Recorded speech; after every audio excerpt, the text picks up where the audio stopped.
이번 강의의 가장 핵심 포인트는 용어정의입니다. 그렇죠? 용어정의. 이걸 해야 되는 거 아닙니까? 그래서 이 용어정의라는 데 있어서 도중에 보면 용어가 일부가 개정된 것이 내용이 개정돼 용어 자체 개정은 없습니다. 자, 그러면 정비 사업이라는 건 몇 가지가 있다? 6가지가 있다는 걸 알면 돼요. 첫째, 주거환경 개선사업. 그러면 달동네를 했죠? 그러면 저소득민이 집단적으로 거주하고, 그 다음에 두 번째는 정비가 극히 열악하고, 노후불량 건축물이 밀집되어 있고, 그러면 여기에 대한 주거환경을 개선하는 것이다. 볼 수 있겠고, 주택 재개발 사업은, 뭐라고 볼 수 있으면 정비관설이 열악하고, 그 다음에 노후불량 건축물이 밀집되어 있고, 그 다음에 주거환경을 개선하는 것이다. 그걸 생각하면 되겠고요. 주택 재건축은 정비기반설은 양호한데 노후불량 건축물이 밀집되어 있다. 그럼 주거환경을 개선하는 것이다. 하는 거 차이점 하시면 되겠고요.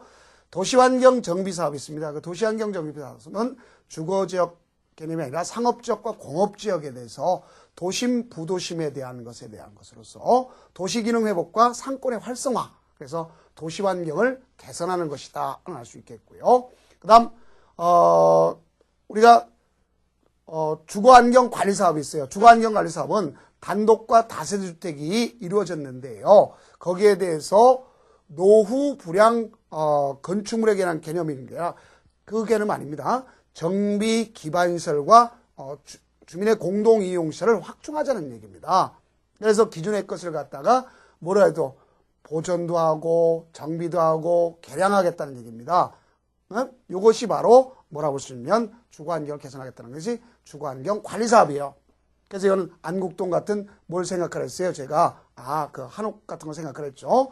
다음 뭐가 있냐면 가로주택 정비사업. 이건 가로구역에서 이루어지는 거예요. 그럼 가로구역은 소규모적으로 이루어집니다. 가로구역을 유지하고 하는 겁니다. 그래서 노후불량 건축물이 밀집되어 있는 것을 볼 수 있겠대. 소규모적으로 하기 때문에 10,000제곱미터 미만으로 하는 거고, 그 안에는 통과되는 도로가 없어요. 그래서 한 4m 이하도는 상관이 없습니다.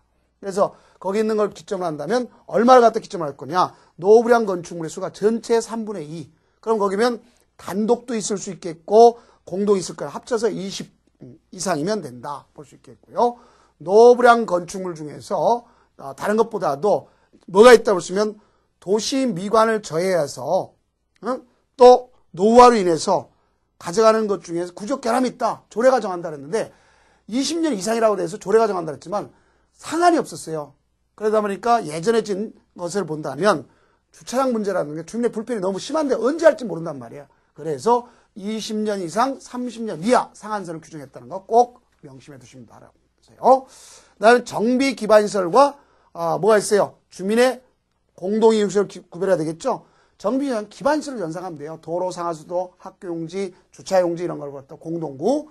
그다음에 주민의 공동이용시설, 주민이 공동으로 사용하는 걸 볼 수 있겠죠. 자, 목욕장 같은 건 뭐 했어요? 세탁장 누가 하죠? 경로당, 그렇죠? 유치원 이런 건 다 누가 하겠어요? 다가수, 놀이터, 마을회관, 공동작업장 누가 하죠? 같이 쓰는 거 아닙니까? 그래서 그런 걸 주민의 공동이용시설이라고 한다. 볼 수 있겠고요. 나 이제 주택단지를 했으면서 가장 중요한 것이 이제 뭐냐면 토지 등 소유자죠. 그래서 토지 등 소유자는 정리해보면 이렇게 하나만 정리해봅시다.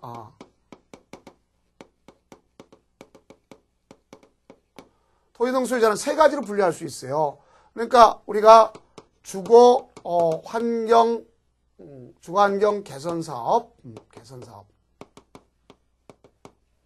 그다음 주택 재개발 사업, 도시환경 정비 사업, 주거환경 관리 사업 이렇게 됩니다. 그럼 여기 보면 얘네들은 정비구역 안에 있는 것으로서 토지 소유자, 건축물 소유자, 지상권자 이들까지 포함시키는 걸 원칙이라고 보면 되겠습니다. 그런데 여기에 예외되는 것이 두 가지가 있겠죠.